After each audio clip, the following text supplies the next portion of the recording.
欢迎各位朋友回到我们的频道。今天我要和大家分享一个非常重要的健康真相，这个真相可能会颠覆你多年来对运动的认知。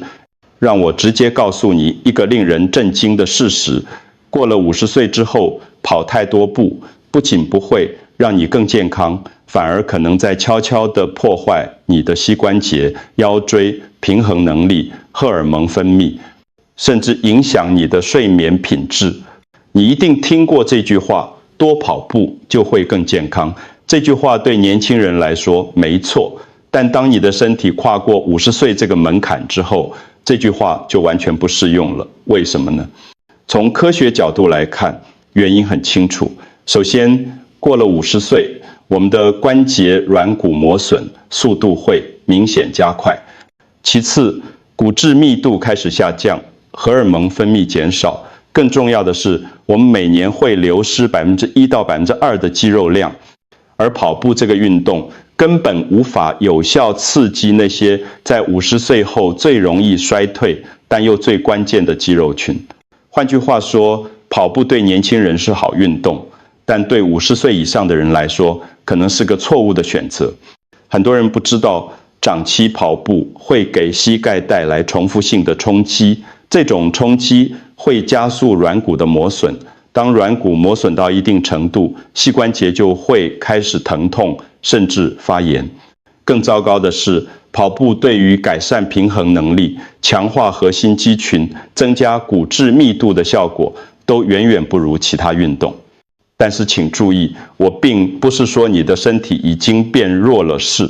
实际上，你的身体并没有真正变弱，只是你选择的运动方式不再适合你现在的年龄和生理状态。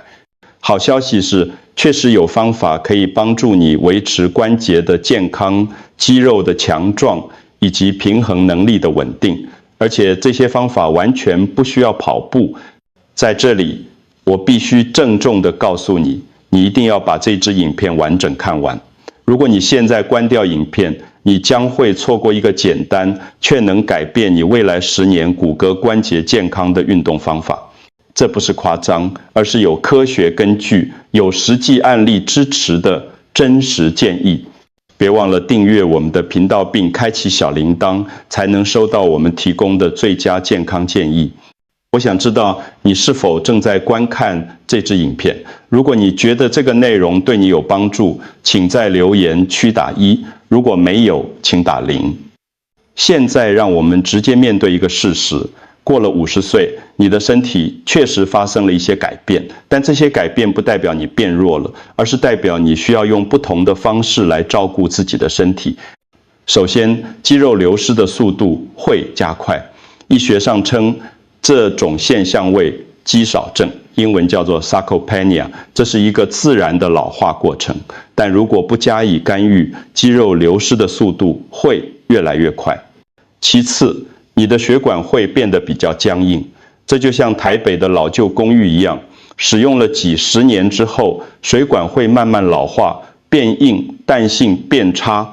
当血管失去弹性，血液循环的效率就会下降。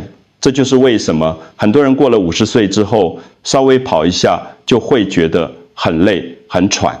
第3个改变是平衡能力下降，这是因为我们的前庭系统、视觉系统以及本体感觉系统都在退化。简单来说，就是大脑和身体之间的沟通变慢了。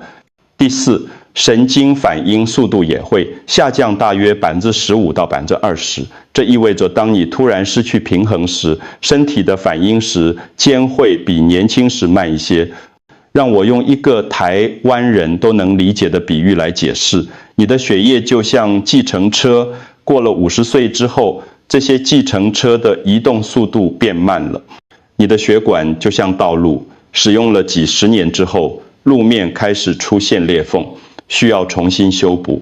而你的肌肉就像台北老旧公寓的支撑柱，如果不定期保养，就会慢慢退化、承重、能力下降。但是这个里有一个非常重要的好消息，即使你已经过了50岁、60岁，甚至70岁，你的身体仍然有能力重新建立肌肉，改善血液循环，恢复平衡能力。关键在于你要选择正确的运动方式。接下来我要跟你分享的5个运动，都是专门为50岁以上的人设计的。这些运动安全、低冲击，不会伤害关节，但效果却远远超过跑步。让我先问你一个问题：你有没有发现自己弯腰捡东西的时候腰会痛，或者坐久了站起来背会很僵硬，甚至走路的时候身体会不自觉地往前倾，驼背越来越明显？这些都是核心肌群无力的指兆。当你的核心肌群变弱，你就会开始出现腰痛、驼背、容易跌倒等问题。更麻烦的是，连上公车、搭捷运这些日常动作都会变得困难。这里有一个很多人不知道的事实：跑步几乎不会刺激到核心肌群。跑步主要使用的是腿部肌肉，对于强化腹部、背部以及骨盆周围的深层肌肉效果非常有限。从科学角度来看，过了50岁之后，腹部肌肉流失的速度特别快，而高低平板撑这个动作可以有效刺激深层的腹部肌肉、肩膀肌肉以及臀部肌肉。这些肌肉就像一件护甲，保护你的脊椎，让你在做任何动作时都能保持稳定。让我用一些台湾日常生活的例子来说明这个运动的重要性。想象一下，你在全联福利中心买了一袋5公斤的米，当你弯腰把米袋从购物车里拿起来时，如果核心肌群够强壮，你可以轻松完成这个动作，而不会伤到腰。或者当你在电梯里需要撑着扶手站起来的时候，强壮的核心肌群可以帮助你顺利完成这个动作。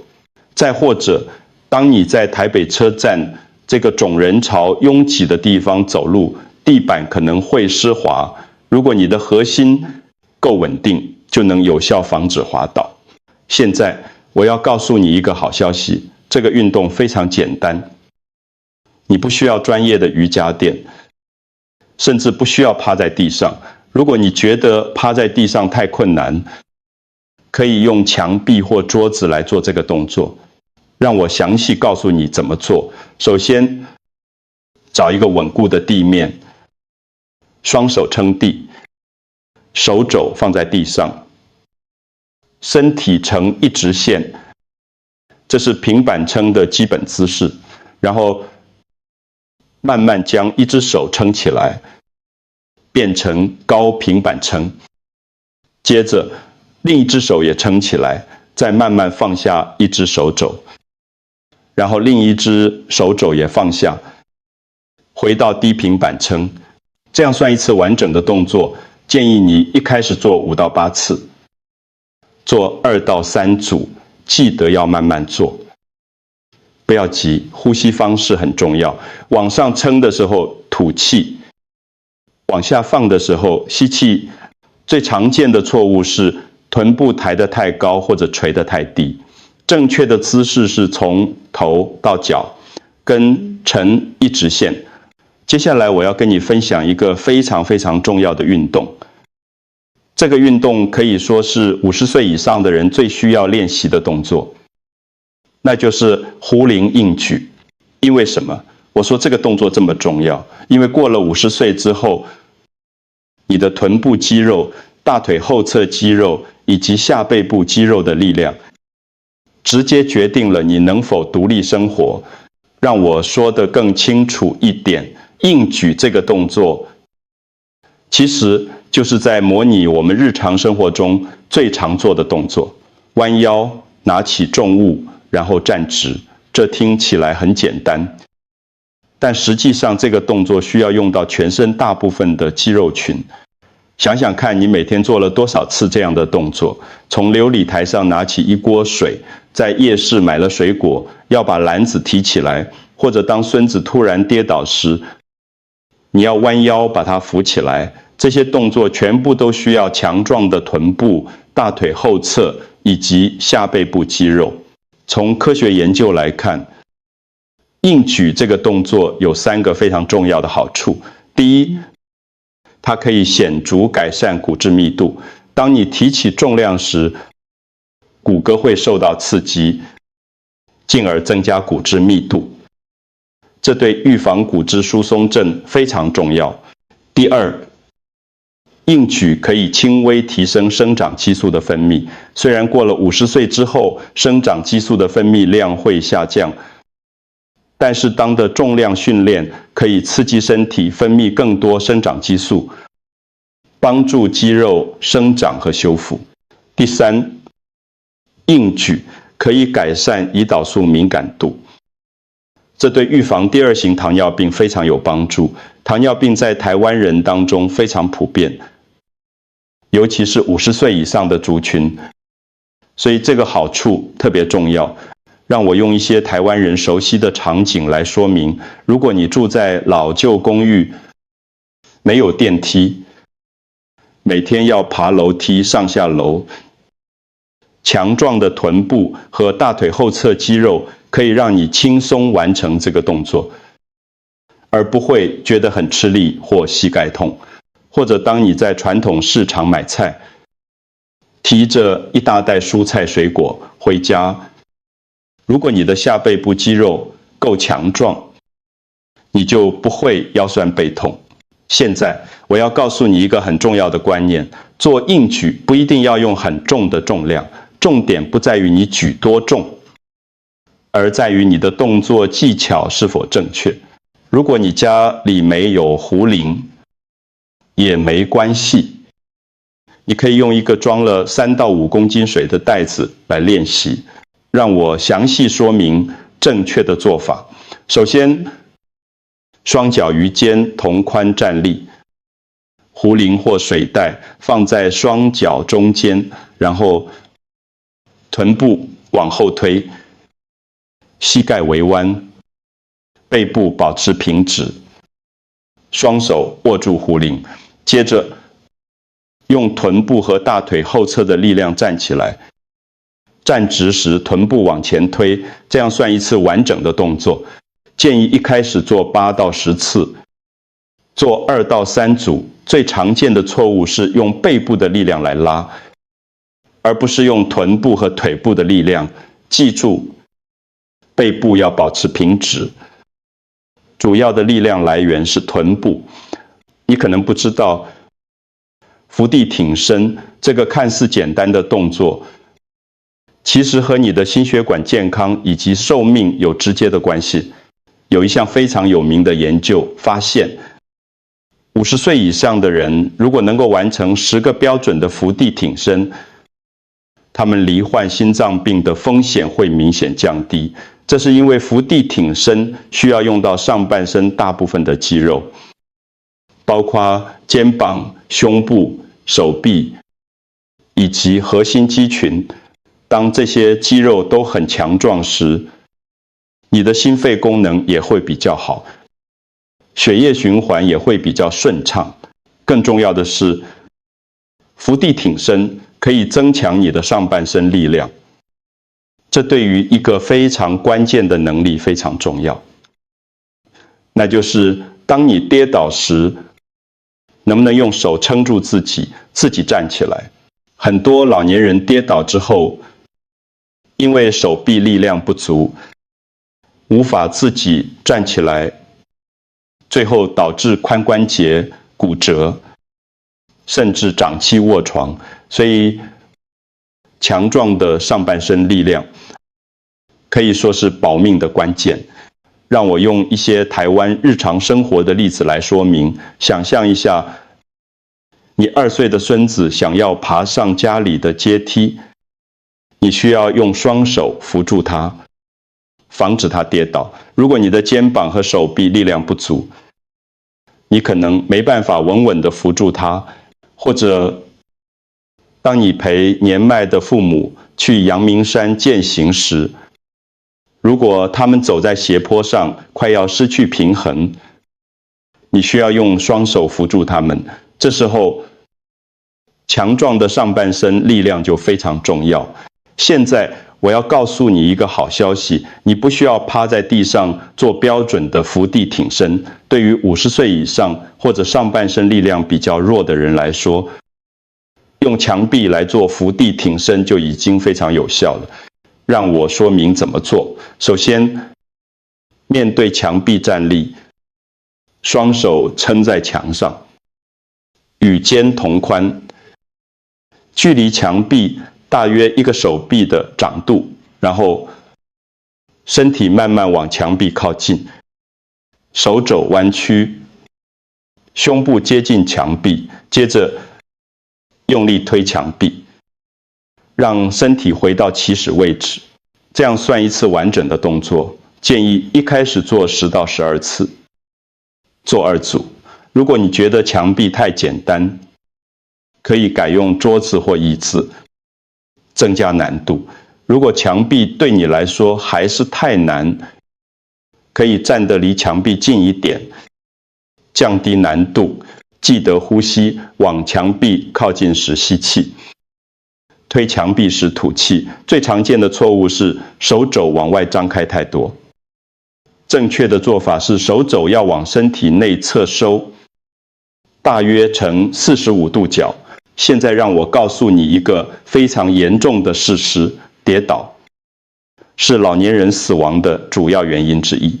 你可能觉得跌倒只是小事，顶多擦伤破皮而已，但实际上，对于50岁以上的人来说，跌倒可能导致髋骨骨折，而髋骨骨折之后，很多人会因未长期卧床而引发各种并发症，最终导致死亡。为什么老年人容易跌倒？最主要的原因就是平衡能力下降。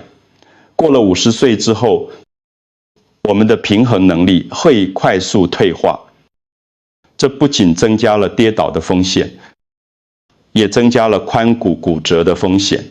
从科学角度来看，单腿训练可以非常有效地改善你的本体感觉，也就是你对自己身体位置的感知能力。当你用一只脚站立时，大脑需要不相调整个身体的位置，以维持平衡。这个过程会刺激大脑和肌肉之间的连结，我们称之为跨身体脑部激活。简单来说，单腿训练可以让你的大脑和身体的协调能力变得更好，反应速度也会变快。让我用一些台湾人熟悉的场景来说明。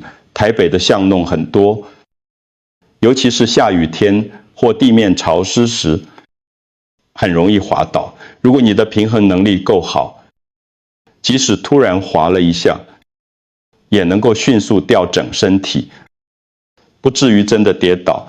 或者，如果你喜欢去象山步道这个种小山健行，山路有时候会不太平整，有石头或树根，如果平衡能力不好，很容易绊倒。但如果你经常练膝单腿训练，你的平衡能力呢会大幅提升，走山路时也会更稳、更安全。现在我要告诉你，这个运动其实没有想象中那么难。刚开始练习时，你可以轻轻扶着墙壁或椅子，不用完全放手。重点是让身体习惯单脚站立的感觉。经过2到3周的练习，你会明显感觉到自己的稳定性提升了，走路时更稳，上下楼梯时更有信心，甚至连站在公车或捷运上都不需要一直抓着扶手。让我详细说明怎么做。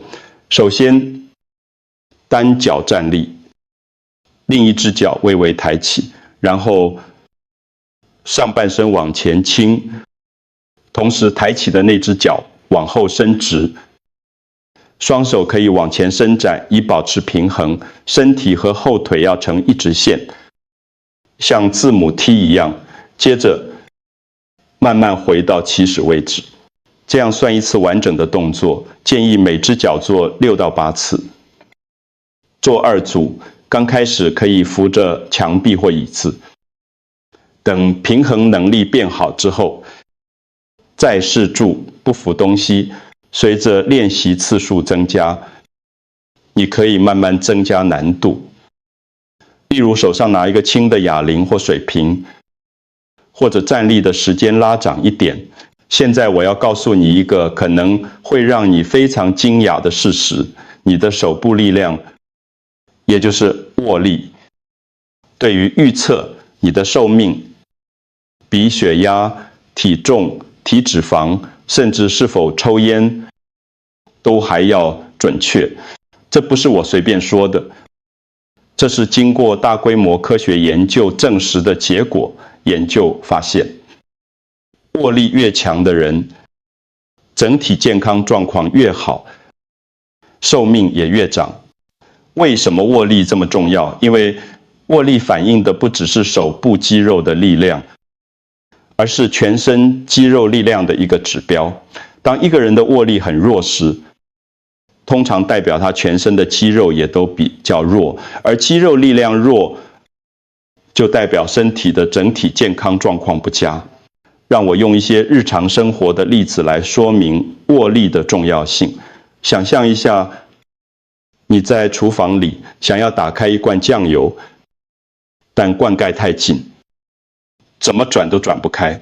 或者，当你搭捷运时，车厢突然摇晃，你需要用力握住扶手才不会跌倒。再或者，你去传统市场买菜，提着一大袋蔬菜和水果，如果握力不足，手会很酸，甚至提不动。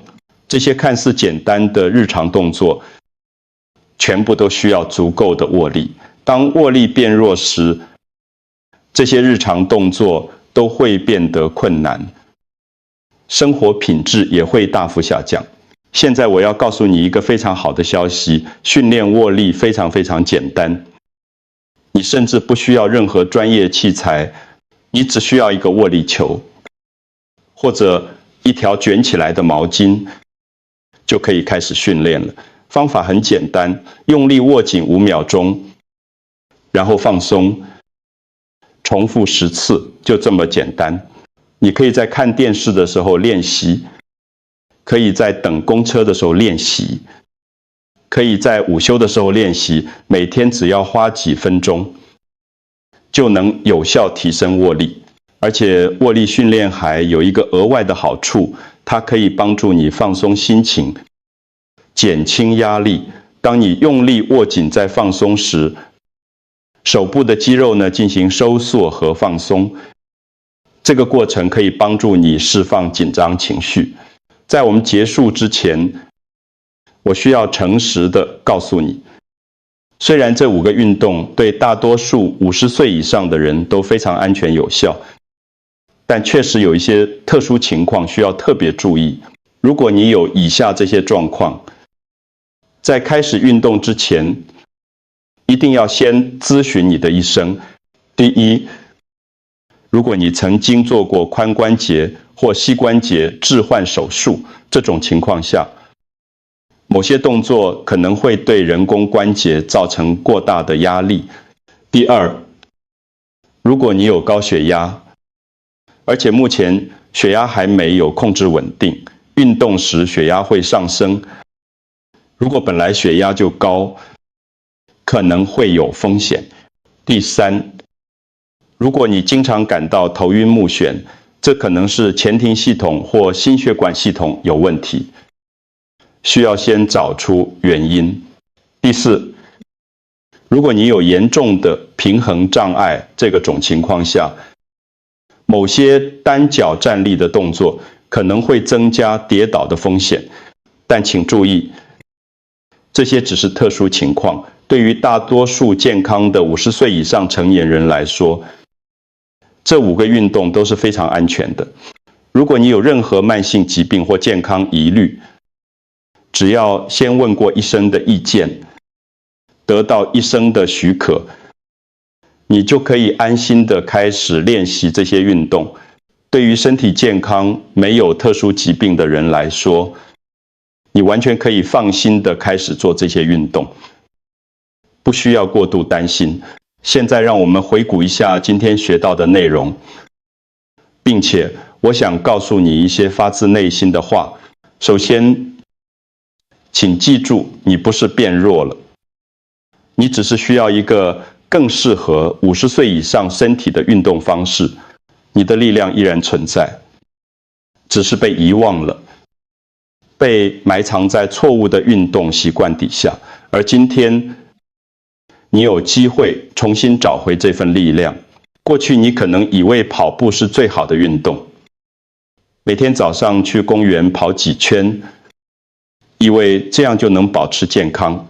但现在你知道了，跑步对50岁以上的人来说，不仅效果有限，还可能伤害关节。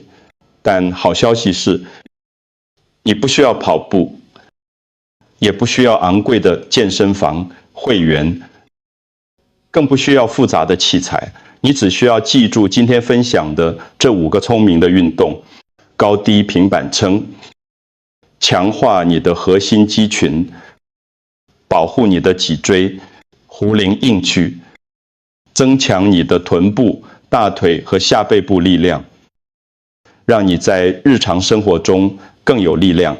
墙壁伏地挺身，提升你的上半身力量，保护你的心血管健康。单腿罗马尼亚硬举，改善你的平衡能力，降低跌倒风险。握力训练，提升全身肌肉力量，延长寿命。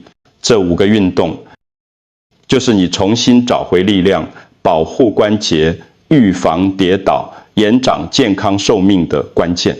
现在，我想请你做一个简单的承诺，今天就选择其中一个运动，马上开始练习，不要等到明天，不要等到下周，就是今天。你可以从最简单的开始，比如握力训练，或者墙壁伏地挺身。重点不在于你做得多完美，而在于你愿意开始行动。另外，我也想请你把这支影片分享给你的家人，特别是在台湾的父母、兄弟姐妹或者亲戚朋友，他们也需要知道这些资讯，他们也需要学会用正确的方式照顾自己的身体。最后，我想跟你说，50岁之后的健康，不是为了让自己变回年轻时的样子，而是为了让自己更自由，自由地去做你想做的事，自由地去你想去的地方，自由地享受生活，而不被身体的疼痛和限制所束缚。这才是真正的健康，这才是我们追求的目标。谢谢你今天花时间看完这支影片，记得订阅我们的频道，开启小铃铛。我们会持续分享更多实用的健康知识给你，祝你健康。我们下次见。